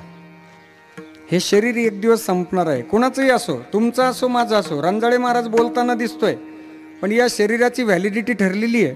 मॅन्युफॅक्चरिंग डेट आली त्याच दिवशी एक्सपायरी डेट आली. कंपनीतनं प्रॉडक्ट तसं लॉन्च होत नाही. मार्केटमध्ये ज्यावेळी एखादा कीटकनाशक येतं, पेस्टिसाईड येतं, इन्सेक्टिसाईड येतं, त्यावेळी ती औषध येत असताना त्याच्यावर लेबलिंग केलं गेलं, मग औषध आलं. विदाऊट लेबलचं एकही औषध आलं नाही अजून. MRP, मॅन्युफॅक्चरिंग, एक्सपायरी, हे सगळ्या डेट्स असतात. आमचा जन्म होताना म्हणजे हे प्रॉडक्ट ज्यावेळी या मृत्यूलोकात लॉन्च झालं त्याच दिवशी स्टॅम्प मारला गेला. जन्मदिवस ठरला, त्याच दिवशी मृत्यूचा दिवस ठरला. माझे श्रीगुरु महाराज सांगायचे, मनुष्य जन्माला येताना त्याचे श्वास आणि त्याचे घास मोजून घेऊन आलेला आहे. रात्रंदिवस आम्हाला प्रत्येकाला हे आयुष्य कधी संपेल याची चिंता लागलेली आहे. जगद्गुरु श्री तुकाराम महाराजांनी नाटाच्या प्रकरणामध्ये काळाला धन्यता दिली आहे. बर्वे झाले आजीवरी, नाही पडिलो मृत्यूचे आहारी, वाचून आलो येथवरी, उरले ते हरी तुम्हा समर्पण, दिला या काळे अवकाश, दिला या काळे अवकाश. गुरुजी, नाटाचे अभंग जे आहेत ना, नाटाचे अभंग म्हणजे जमिनीवर येऊन उपदेश केलेलं तत्वज्ञान आहे. डाऊन टू अर्थ फिलॉसॉफी ज्याला म्हणतात, की जमिनीवर येऊन तत्वज्ञान आहे. नाटाचं एक जरी अभंग आम्ही अनुभवला तरी आमचं जीवन सार्थकी लागेल. पहा, अखेर तात्पर्य एक आहे की आमचं आयुष्य हे संपणार आहे, मात्र जे आयुष्य आम्हाला मिळालंय त्या आयुष्यामध्ये नाव शिल्लक ठेवण्याची आम्हाला संधी आहे. नुसतं आयुष्य नाम मात्र शिल्लक राहता कामा नये. आजा मेला पंजा मेला बाप मसना गेला, देखत देखत नातू पंतू तोही तैसा झाला. हांडेवाडीमध्ये कित्येक जण येऊन गेले पण कुणी अमर झालंय का? ज्यांनी वारकरी संप्रदाय कधी बघितला नाही, कधी सेवा केली नाही, मंदिराचं तोंड कुणीकडे तेही बघितलं नाही, कधी सप्ताह अनुभवला नाही, ती मंडळी फक्त इथं येऊन करी संप्रदायामध्ये मोलाचं योगदान दिलंय, ती जिवंत राहिली. म्हणून महाराज सांगतात की तुम्ही आत्मतत्वाच्या ममत्वानं जर ही सेवा करत गेलात, जर भगवंताचं चिंतन करत गेलात, जर परिवाराची सेवा केली आहे, वडीलधाऱ्यांची सेवा केली आहे, प्रभूचंही चिंतन केलं आहे की जे आत्मतत्वाच्या ममत्वानं केलं आहे, तर तुमच्या आत्मतत्वाच्या ममत्वानं तुमचं अमरत्व सिद्धच होतं आहे. कारण तुम्ही स्वतः कसे आहात महाराजांनी सांगितलं प्रथम चरण. अमर आहा अमर आहा अमर आहा अमर आहा जय हो. अमर आहा अमर आहा अमर आहा अमर आहा अमर आहा अमर आहा अमर आहा अमर आहा अमर आहा अमर आहा अमर आहा अमर आहा अमर आहा अमर आहा अमर आहा अमर आहा अमर आहा विठ्ठला विठ्ठला विठ्ठला विठ्ठला विठ्ठला अमर आहा अमर आहा खरे की पहा खोटे हे. तुम्ही अमरच आहात महाराजांनी दुरुक्ती. मग आता शरीराने जगणं वेगळं आणि आत्म्याच्या तत्वानं आत्मतत्वाच्या ममत्वानं जगणं वेगळं. शरीराने प्रत्येकजण जगतो फॉर्मॅलिटीने, औपचारिकता म्हणून जगायचं नाही. तर आमचा जन्म कशा करताय, मी कोण आहे, मी कुठून आलो, मला जायचं कुठं, हा विचार करावा. आम्ही जिथून आलो तिथपर्यंत आम्हाला पोहोचायचं आहे, स्पर्धा आहे पोहोचण्याकरता. आम्ही होतो मुळात भगवंतापर्यंत, भगवंताचे अंश होतो, भगवंताजवळ होतो. तिथनं जे निघालो ते या मृत्यूलोकात आलो. मृत्यूलोकात येऊन सुद्धा कशा करता आलो, जे भगवंताजवळचं पुण्य होतं ते संपलं, मग इथं पुण्य प्राप्त करण्याकरता पुन्हा आलो. मग तया पुण्याची पावटी सरे, सवेची इंद्रपणाची उटी उतरे, येऊ लागती माघारे मृत्यूलोका. स्वर्गामध्ये भगवंताच्या जवळ असताना जे पुण्य होतं ते पुण्याचा संचय होता, ते संपलं. इथं आल्यानंतर पुन्हा आम्हाला हेच करायचं आहे. नुसतं संसार नाही तर संसार करत करत करत पुण्य प्राप्त करायचं, भगवंतापर्यंत पोहोचायचं. उदाहरण सांगतो. हांडेवाडीतनं बस निघाली, हांडेवाडी ते कोपरगाव, आणि कोपरगावच्या मूळ स्थानकावरची बस आहे. कोपरगावच्या स्थानकामधनं निघाली बस, ती कोपरगाव ते हांडेवाडीचा प्रवास सुरू झाला. कोपरगाव ते हांडेवाडी आल्यानंतर बसचा प्रवास थांबला का? फार तर फार एक मुक्काम करू शकते ती, 2 मुरंगी नाही. पुन्हा तिला कोपरगावच्या मूळ स्थानकावरतीच पोहोचावं लागेल, तेव्हा तिचा प्रवास थांबेल. बसला 2 स्टेशन असतात, एक नेक्स्ट स्टेशन आणि दुसरं डेस्टिनेशन. कोपरगावचं स्टेशन आहे हे तिचं डेस्टिनेशन आहे, मूळ स्थान आहे. नेक्स्ट स्टेशन म्हणजे हांडेवाडी आहे. तिला पुढच्या स्टेशनला थांबून जमणार नाही. आमचं जन्मगाव भगवंताचा, हा भगवंताच्या जवळचं सानिध्य हे आमचं डेस्टिनेशन आहे. आम्हाला तिथंच पुन्हा पोहोचायचं आहे. या मृत्यूलोकामध्ये आलो आम्ही, ते नेक्स्ट स्टेशन आहे. तिथं थांबून जमणार नाही फार दिवस. दुरोणी आलो मी गा, दुःख झाले दारुण, या वया इथवरी होते हेची कारण. हे कारण आम्हाला संपवायचं आहे. बहुता दिवसा फेरा आला या नगरा. काकड आरतीमध्ये ही सगळी प्रमाण आपल्याला पाहायला मिळतात की आमचं मूळ कारण आम्हाला शोधायचं आहे. आम्ही जिथून आलो तिथपर्यंत आम्हाला पोहोचायचंय. आणखी सोपं सांगतो. गंगा गोदावरी माता हिचा उगम सांगितला जातो ब्रह्मगिरीवर. ब्रह्मगिरीवर ती उगम पावते आणि गंगेचा शेवटचा प्रवास, गंगेचा समारोप हा सागराला जाऊन मिळते आणि तिचा प्रवास थांबतो. गंगा गोदावरी माता ब्रह्मगिरीवर उगम पावली आणि बंगालच्या उपसागराला जाऊन मिळाली, तिचा प्रवास थांबला. थोडा वेळ याच्या विरोधाभासात आपण थोडा विचार करू. गंगेचं मूळ स्थान हे ब्रह्मगिरीवरही नाहीये आणि गंगेचं पोहोचण्याचं ठिकाणी बंगालचा उपसागर पण नाहीये. गंगा गोदावरी माता ही ब्रह्मगिरीवर उगम पावलीच नाही. गंगेचं मूळ स्थान आहे मेघरूपी पर्जन्यवृष्टी. जर मेघरूपी पर्जन्यवृष्टी झाली नसती तर गंगा ही ब्रह्मगिरीवर उगम पावली नसती. उत्तम बाबा, तिचं पोहोचण्याचं ठिकाण हे बंगालचं उपसागर नाही. तिथं जाऊन थांबली म्हणजे प्रवास थांबत नाही तिचा. बाष्पीभवनाद्वारे तिचा प्रवास सुरू राहतो. ज्यावेळी ती मेघांपर्यंत पोहोचेल त्याच वेळी तिचा प्रवास थांबतो. आम्हाला या मृत्यूलोकामध्ये आल्यानंतर आमचा प्रवास नुसता मृत्यू झाल्यानंतर थांबत नाही, तर आमचा प्रवास अखंड अव्यातपणे सुरूच राहतो जोपर्यंत आम्ही भगवंतापर्यंत पोहोचत नाही. म्हणूनच माऊली ज्ञानोबारायांनी सुद्धा अमरत्वाच्या दृष्टीने प्रयत्न करायला सांगितले आहे. आपोली आप करा सोडवण, आपोली आपण करा सोडवण, आपोली आपण करा सोडवण, आपोली आपण करा सोडवण. संसार बंधन संसार बंधन थोडा वेगी आपोली आपण करा सोडवण, आपोली आपण करा सोडवण. संसार बंधन संसार बंधन थोडा वेगी आपोली आपण करा सोडवण, आपोली आपण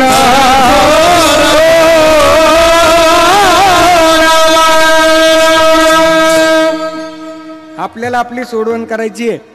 जर आम्हाला भगवंतापर्यंत पोहोचायचं असेल तर आत्मतत्वाचं ममत्व शोधा. अमर आहा अमर आहा खरे की पहा खोटे हे. मग जो देह आहे हा देह एकदाच मिळणार आहे बाबा. हा देह पुन्हा पुन्हा मिळत नाही. ऐका, माऊली ज्ञानोबारायांनी या देहामध्ये आल्यानंतर एक सुंदर आणि सोपा धर्म शिकवला की जो धर्म आम्हाला या देहाचं सार्थक करून घ्यायला सांगतोय. शाळेमध्ये मला प्रार्थना होते, खरा तो एकची धर्म करा तो एकची धर्म जगाचे बांध कोरावे, कुदळीने कोरावे नांगराच्या फणे कोरावे, नाही जमलं तर बसल्या बसल्या खुरप्याने कोरावे जगाचे बांध कोरावे.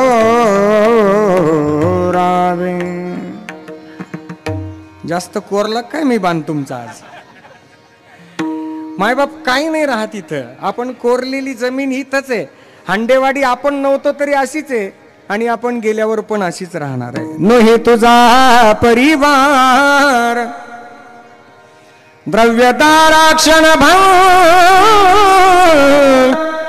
शरीर जायाचे ठेवणे,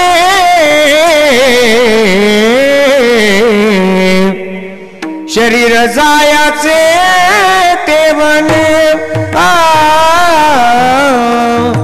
शरीर जायाचे ठेवणे, शरीर जायाचे ठेवणे. शरीर गेलं की संपलं आयुष्य. ऐका, एक उदाहरण सांगतो. गेल्या पावसाळ्यातली घडलेली घटना आहे, लक्षपूर्वक ऐका. मागच्या पावसाळ्यामध्ये महाराष्ट्रभर धो पाऊस सुरू होता. गोदावरीसह सर्व नद्यांना पूर आला होता. सर्व नद्या दुथडी भरून वाहत होत्या. सावित्री नदी सुद्धा दुथडी भरून वाहत होती. अमावस्येची काळीकुट्ट रात्र होती. सावित्री नदीच्या पात्रावरती एक चौपदरी रोडचा पूल आहे. अमावस्येच्या काळ्याकुट्ट रात्री त्या पुलावरनं असंख्य वाहनं पास होत होती. चालकांचं कौशल्यपणाला लागत होतं, कारण पावसानं वेग धरला होता. काळ्या कुट्ट रात्री लाईटचाही प्रकाश समोर पडत नव्हता आणि वायफर जास्तीत जास्त वेगानं फिरत होते, पण समोर काहीच दिसत नव्हतं. वाहन चालक फक्त समोरच्या गाडीच्या पार्किंग लॅम्पचा अंदाज घ्यायचा आणि पुढे वाहन चालवायचा. त्या पुलावरती एक बस येणार होती. त्या बसचा चालक आणि त्याचा मुलगा पहिल्यांदा होते, बसमध्ये प्रवास करत होते. चालक गाडी चालवत होते, त्यांचा मुलगा पहिल्यांदा बरोबर होता. दोघं सोबत असण्याचं कारणही तसंच होतं. मुलाचं शिक्षण पूर्ण झालं होतं. मुलाने नोकरी करता अर्ज दिला होता. लेखी परीक्षेमध्ये तो उत्तीर्ण झाला होता आणि आता त्याला तोंडी परीक्षेकरता शहरामध्ये ऑफर आलेली होती, बोलावणं आलेलं होतं. रिटर्न पास झाला आणि ओरल करता इंटरव्ह्यू करता तो शहरात जाणार होता. वडिलांनी विचारलं, कुठं आहे तुझा इंटरव्ह्यू? त्याने शहराचं नाव सांगितलं आणि त्याच शहरामध्ये वडिलांनी ड्युटी घेतली की मी तुझ्या सोबत येतो इंटरव्ह्यूला. दोघंही पहिल्यांदा बरोबर होते. मुलाने पहिल्यांदा वडिलांचा तो खडतर प्रवास पाहिला. हातामध्ये स्टिअरिंग आहे. मुलगा विचार करतो, बाबा 40 वर्ष झाले माझ्याकरता किती कष्ट घेत आहेत. एकाच ड्रेसवर त्यांनी वर्ष कडेला लावलं. माझ्याकरता चांगली मेस लावून दिली, पण एका वडापावर त्यांनी दिवस काढला. माझी शालेय फी भरण्याकरता भरपूर कष्ट घेतले. स्वतः अडचण काढली असेल, पण मला कधी अडचणीत येऊ दिलं नाही. अरे हे किती कष्ट आहेत माझ्या बाबांचे. वडिलांचे ते कष्ट मुलाने पाहिले आणि मुलगा त्याच दिवशी विचार करतोय की बस आता बाबांना सांगणार आहे, बाबा तुम्ही आता नोकरी करू नका. आता स्वतः मी नोकरीला लागलोय, तुम्ही हातामध्ये स्टिअरिंग धरू नका, कारण तुम्हाला दिसत नसेल. 50-55 वर्षाचं वय झालेलं होतं वडिलांचं. वडीलही हातामध्ये स्टिअरिंग धरून गाडी चालवत होते. वडील विचार करतात की बस आता पुन्हा नोकरी करायची नाही, ही बस पुरे झालं. आता वडिलांचा मुलाचा इंटरव्ह्यू झाला की बस मुलाला नोकरी लागणार आहे. आता मला नोकरी करण्याची गरज नाही. वडील आणि मुलगा दोघंही स्वप्न रंगवत होते. वडील गाडी चालवत चालवत चालवत हळूहळू त्या पुलावरती गाडी प्रवेश करते. पुढच्या वाहनाचा अंदाज घेत घेत ही बस पुढे पुढे सरकत होती. बरोबर पुलाच्या मधोमध आली. पुढचं वाहन पुढे सरकत होतं. मागे ही बस चाललेली होती. पावसानं वेग धरलेला होता. अमावस्येची काळीकुट्ट रात्र होती. बरोबर मधोमध आल्यानंतर समोरच्या वाहनाच्या चालकाला अंदाज आला नाही की जो पूल अगोदरच मधोमध तुटलेला होता, जसं समोरचं वाहन नदीने गिळलं तशी ही बस सुद्धा नदीने गिळली. काय अपराध केला असेल या सर्व निष्पाप जीवांनी. मुलाचं स्वप्नही अधुरं राहिलं, स्वप्नही अधुरं राहिलं. असंख्य प्रवाशांचे स्वप्नही अधुरी राहिले, कारण ते स्वप्न पाहत होते फक्त त्यांच्या शरीराने पाहिलेलं स्वप्न आहे हे एक ना एक दिवस संपणारच आहे. म्हणून हा जो देह आम्हाला मिळाला आहे, जी व्यक्ती आम्हाला भेटते, त्या व्यक्तीबरोबर तोंड भरून बोलत जा, कारण एकदा माणूस गेला ना पुन्हा भेटत नाही. 2 मित्र होते, एकाच ताटात जेवले, रात्र दिवस बरोबर होते. एका ताटात जेवले, एका बाकावरती बसले. पुढे नोकरीला लागल्यानंतर आबोला धरला. दोघंही बोलत नव्हते, कारण आता परिस्थिती चांगली होती. एकच भाकरी दोघांनी खाल्लेली होती, पण चांगली परिस्थिती आली आणि करतायत. त्याच्यातला एक मित्र अकाली मरण पावतो. दुसरा मित्र त्याच्या अंत्यविधीला जातो. भरपूर जनसमुदाय अंत्यविधी करता असतो आणि त्यावेळी अंत्ययात्रेमध्ये हा जीवलग मित्र त्याच्या प्रेताजवळ जाऊन रडतोय की अरे 10 वर्ष झाले मी तुझ्याशी बोलत नव्हतो, आता तरी माझ्याशी बोल. मला सांगा, ते प्रेत आता तिरडीवरती ठेवलेलं जे प्रेत आहे ते 2 शब्द बोलेल का? माझं कीर्तन सार्थकी लागेल मायबाप, मी आल्याचं सार्थक होईल. बस तुम्हाला पाया पडून विनंती करतो, जर कुणाबरोबर आबोला धरला असेल तर कीर्तन संपल्याबरोबर त्याला फोन करा, चहा प्यायला येतो घरी, माझं कीर्तन सार्थकी लागेल. बस 2 शब्द जे आहेत ते फार महत्त्वाचे असतात. ते पुन्हा पुन्हा ऐकायला मिळत नसतात. एकदा मनुष्य गेला की तो दिसतही नाही, त्याचं बोलणंही कानावर पडत नाही. म्हणून सगळ्यात महत्त्वाचं काय असेल तर आपण बोललेलो 2 शब्द आहे, साचा आणि मवाळ, मितले आणि रसाळ. शब्द जैसे कल्लोळ अमृताचे. माऊली ज्ञानोबा सांगतात, जिभेवरील माधुर्याने माणसं जोडली जातात आणि स्वभावातील माधुर्याने जोडलेली माणसं टिकून राहतात. जो देह आम्हाला मिळालाय ना, तो देह आमच्याकरता मिळालाच नाही. तो देह मिळाला वडीलधाऱ्यांच्या सेवेकरता, गोरगरिबांच्या सेवेकरता, आई वडिलांच्या सेवेकरता, भगवंताच्या चिंतनाकरता, संतांच्या सेवेकरता. हा देह ज्यांनी दिलाय त्यांच्याच चरणी समर्पित करा, तरच या देहाचं सार्थक होईल. अभंगाचं 2रं चरण. मने देह माझाईचा, नमन देह माझाईचा, नमन देह माझाईचा, बात आहे नमन देह माझा ऐसा नमन देह माझा ईसा नमन देह माझा ईसा नमन देह माझा ईसा नमन देह माझा भरवसा करेल मग भरवसा करेल भरवसा करेल नमन देह माझा ईसा नमन देह माझा हरी बोल नमन देह माझा ईसा नमन देह माझा ईसा मग भरवसा कळेना मग भरवसा कळेना मग भरवसा कळेना नमन देह माझा ईसा नमन देह माझा ईसा नमन देह माझा ईसा नमन देह माझा ईसा विठोबार Kumar विठोबार Kumar bar kumar bar Kumar bar kumar bar Kumar bar kumar bar kumar bar kumar bar kumar जय जय विठोबार Kumar bar kumar bar kumar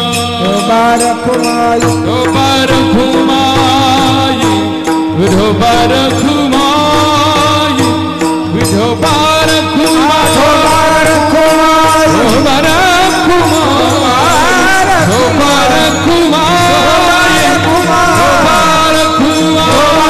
bar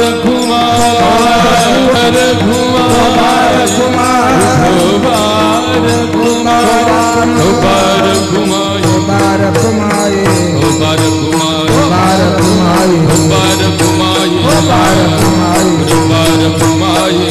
ओला ज्ञानदेव हरिनाथ भगवान मौली ज्ञानेश्वर महाराज तुकाराम महाराज गंगागिरीजी महाराज नारायण गिरीजी महाराज छत्रपती शिवाजी महाराज धर्मवीर संभाजी महाराज भाई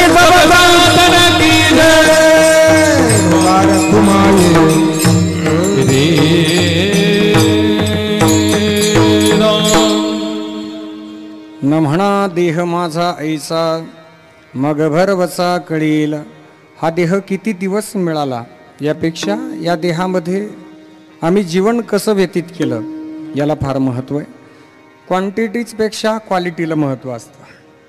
आयुष्याची आकडेवारी कुणी ग्राह्य धरत नाही, पण केलेलं कार्य मात्र ग्राह्य धरलं जातं. कैवल्य साम्राज्य चक्रवर्ती माऊली श्रीमंत श्री ज्ञानेश्वर महाराज स्वतः भगवंताचे अंश होते. महाविष्णूचा अवतार सखा माझा ज्ञानेश्वर स्वतः भगवंताचे अंश होते. काळ त्यांनी जिंकला होता, पण 22च वर्षामध्ये कार्याचा समारोप केला. कारण आयुष्य शिल्लक आहे. जरी आयुष्य शिल्लक असलं म्हणून काय झालं, काम संपलं की शहाणी माणसं थांबत नसतात. मी काही व्यक्तींची जीवनचरित्र आणि त्यांचे आयुष्याची आकडेवारी आपल्या समोर ठेवतो. माऊली ज्ञानोबाराय 22च वर्ष थांबले, पण 721 वर्ष झाले. आजही माऊलींचं संजीवन समाधी सोहळा आहे.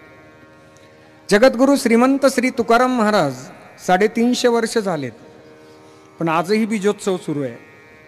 स्वामी विवेकानंदजींचं आयुष्य 39 वर्षाचं आहे, पण जगभरामध्ये शांतीचा विचार त्यांनी दिलाय. हिंदवी स्वराज्याचे संस्थापक हिंदू हृदय सम्राट छत्रपती शिवाजी महाराज 51 वर्षच थांबले, पण आजही छत्रपतींची जयंती आणि पुण्यतिथी साजरी केली जाते. धर्मवीर संभाजी महाराजांचं आयुष्य 32 वर्षाचं आहे. भगतसिंगासारख्या तरुणाचं आयुष्य 23 वर्षाचं आहे. भगतसिंग, राजगुरू, सुखदेव, बाबू गेनू, चंद्रशेखर आझाद असंख्य तरुण क्रांतिकारक आहे ज्यांनी देहावर कधी प्रेम केलं नाही. ऐन तारुण्यामध्ये स्वतःचं जीवन या भारत मातेकरता समर्पित केलं. 3 वाक्य बोलतो. बालपण, तरुणपण आणि म्हातारपण हे मानवी आयुर्मानाचे 3 टप्पे आहेत. या 3 टप्प्यांमध्ये मार्गदर्शन कशाचं असावं किंवा हे 3 टप्पे शोभावे कशाने याचे 3 वाक्य लक्षात ठेवा. बालपण कशाने शोभावं, तरुणपण कशाने शोभावं आणि म्हातारपण कशाने शोभावं. बालपण हे संस्काराने शोभतं 1, तरुणपण हे त्यागाने शोभतं 2 आणि म्हातारपण हे भजनानेच शोभतं 3. विठ्ठला बालपणामध्ये किंबहुना तारुण्यामध्ये या सर्व मंडळींनी स्वतःच्या जीवनाचा समारोप केला, पण आजही स्वतःच्या कार्याच्या दृष्टीने जिवंत राहिले. उत्तमची बुरे कीर्ती मागी, उत्तमची बुरे कीर्ती मागे, उत्तमची बुरे कीर्ती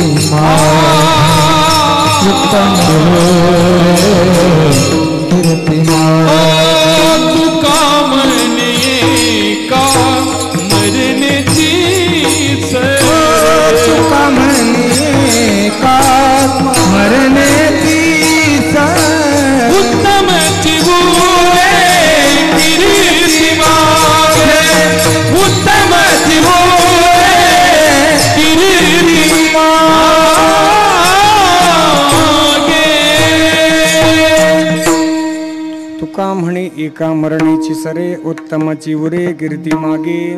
मरणीची सरे, उत्तमाची उरे म्हणे एका कीर्ती मागे. बस कीर्ती शिल्लक राहील मागे. माऊली गेले, शरीरानं गेले. माऊलींची सिद्ध बेटावरची ताटी गेली, कालबाह्य ती परतवे नाश पावली.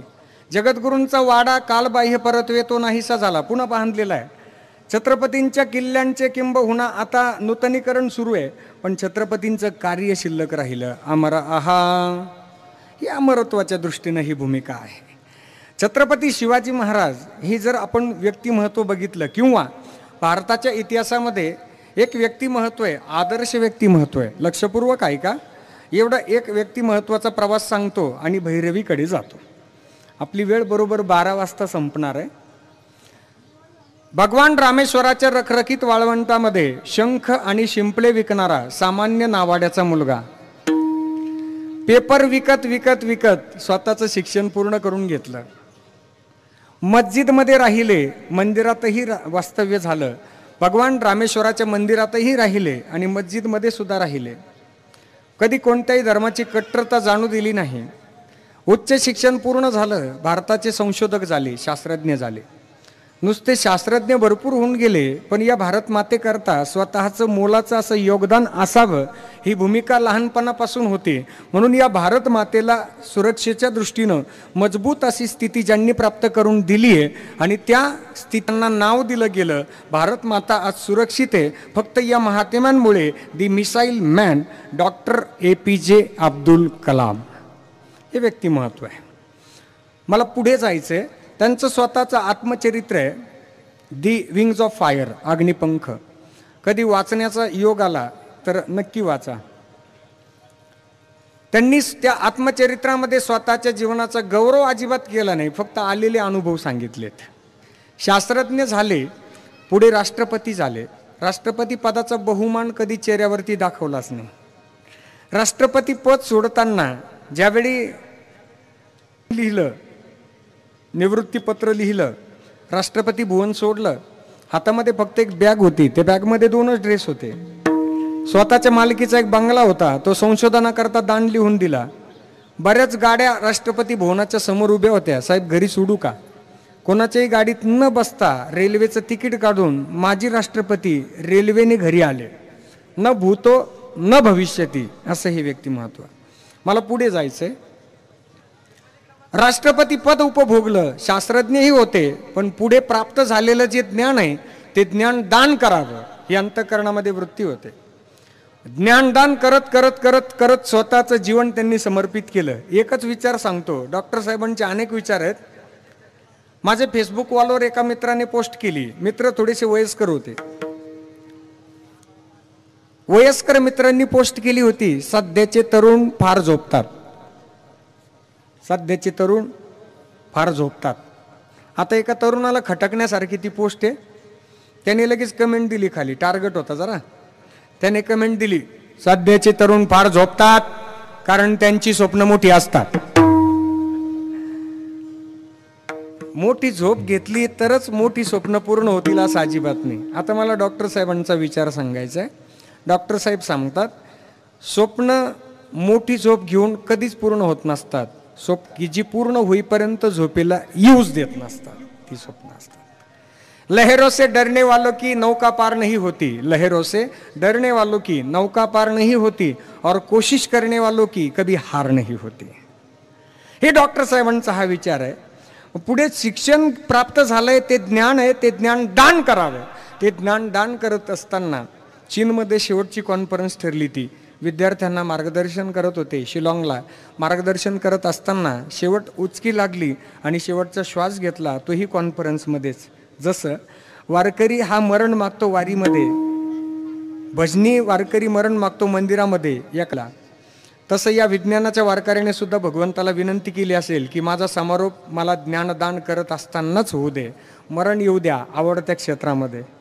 आणि ती तिथी जी होती ना देह ठेवण्याची, ती आता परवा झालेली तिथी आहे, आषाढ शुद्ध एकादशीची ती तिथी आहे. भगवान रामेश्वर म्हणजे 12 ज्योतिर्लिंगापैकी एक ज्योतिर्लिंग आहे. जन्मस्थान 12 ज्योतिर्लिंगापैकी एक आहे आणि देह ठेवण्याची तिथी आहे आषाढ शुद्ध एकादशी. याला म्हणतात विज्ञानाच्या वारकऱ्याचा समारोप आहे. आज आमच्याही जीवनाचा आम्ही समारोप करून घेऊयात. जो देह, जे जीवन आम्हाला मिळालंय ते भगवंताकरता समर्पित करा, गोरगरिबांकरता समर्पित करा. जो देह माझा आहे हा माझा देहच नाही आहे. अनेक स्वातंत्र्यवीरांची नावं घेईल मी, परंतु स्वातंत्र्यवीर सावरकरांच्या पत्नीचा गौरव मला या निमित्ताने करायचा आहे. स्वातंत्र्यवीर सावरकर आहे की ज्यांना 2दा जन्मठेप झाली, 2दा. दीपक भाऊ जन्मठेपेचं शिक्षेचं वर्ष असतं आयुष्य संपेपर्यंत, पण ब्रिटिशांना खात्री नव्हती एका जन्मठेपेत संपतील की नाही, 2दा केली.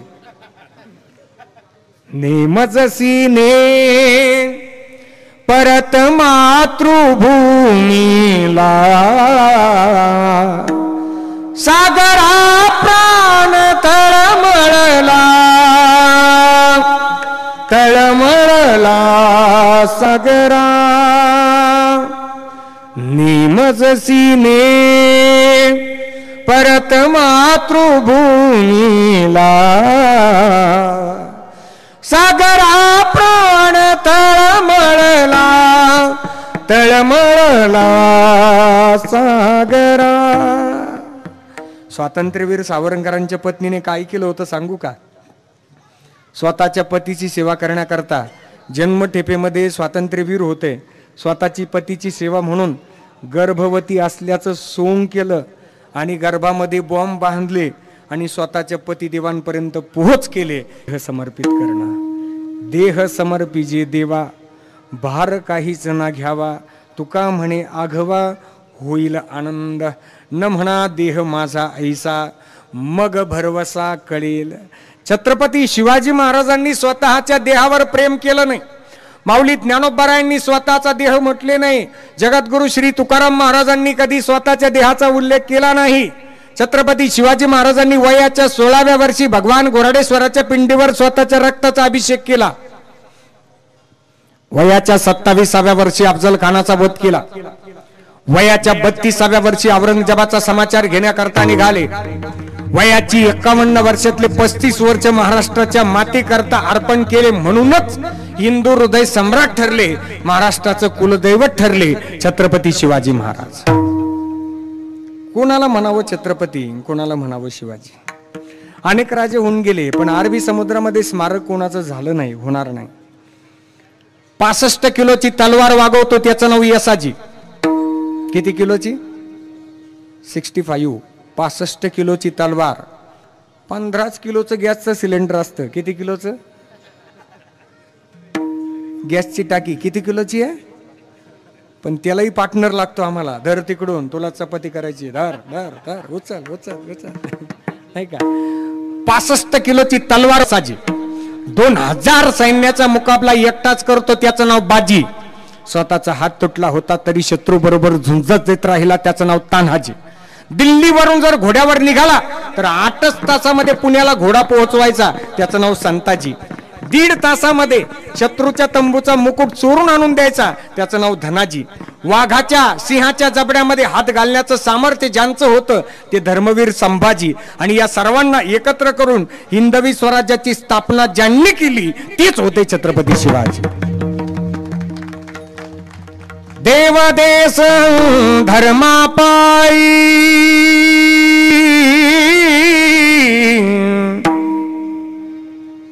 देवदेश धर्मापायी प्राण घेतलं हाती शूर आम्ही सरदार आम्हाला काय कुणाची भीती शूर आम्ही सरदार आम्हाला काय कुणाची भीती जिंकाव गा कटुनी मराव हेची आम्हाला ठाव जिंकाव गा कटुनी मराव हेची आम्हाला ठाव लढुनी मराव मरुणी जगाव हेची आम्हाला ठाव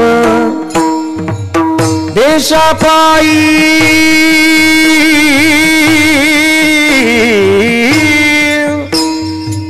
देशापायी सारे विसरू धर्मापायी सारे विसरू माया ममता नाती शूर आम्ही सरदार आम्हाला काय कुणाची भीती शूर आम्ही सरदार आम्हाला काय कुणाची काय कुणाची भीती. छत्रपतींनी देहावर प्रेम केलं नाही. न म्हणा देह माझा ऐसा. स्वातंत्र्यवीर आजही माझ्या भारतभूमी करता सीमेवरती अनेक जवान आहेत की ज्यांनी परिवाराचा विचार केला नाही, गावाचा विचार केला नाही. न म्हणा देह माझा ऐसा मग भरवसा कळेल, त्यांची कीर्ती माग शिल्लक राहील. हा देह भगवंताच्या चरणी समर्पित केला. काळाची भीती नाहीशी होते. काहीचा धाक सकाळी आपुले आयुष्यभर केलं. वारी केली, एकादशी केली, गुरुजनांची सेवा केली, वडीलधाऱ्यांचा सन्मान घडला. मग आता त्या व्यक्तीमध्ये सामर्थ्य आलं. ती व्यक्ती, त्या व्यक्तीतलं सामर्थ्य जो भेटेल ना त्याला भगवत स्वरूप ती व्यक्ती पाहते. जे जे भेटे भूत ते ते मानिजे भगवंत, हा भक्ती योग निश्चित जाण माझा. मग त्या व्यक्तीजवळ भगवंत येऊन राहतात. देव तया जवळी असे पाप नाशे दर्शने ऐसा ज्याचा अनुभव विश्वदेव सत्यत्वे. म्हणून जगद्गुरू सांगतात देवची बरे तुका म्हणे खरे तुम्ही. न म्हणा देह माझा ऐसा मग भरवसा कळेल ज्ञानेश्वर माऊली ज्ञानराज माऊली ज्ञानेश्वर माऊली हे माऊली ज्ञानेश्वर माऊली ज्ञानराज माऊली ज्ञानेश्वर माऊली ज्ञानराज माऊली तुकाराम ज्ञानेश्वर माऊली ज्ञानराज माऊली तुकाराम ज्ञानेश्वर माऊली ज्ञानराज माऊली तुकाराम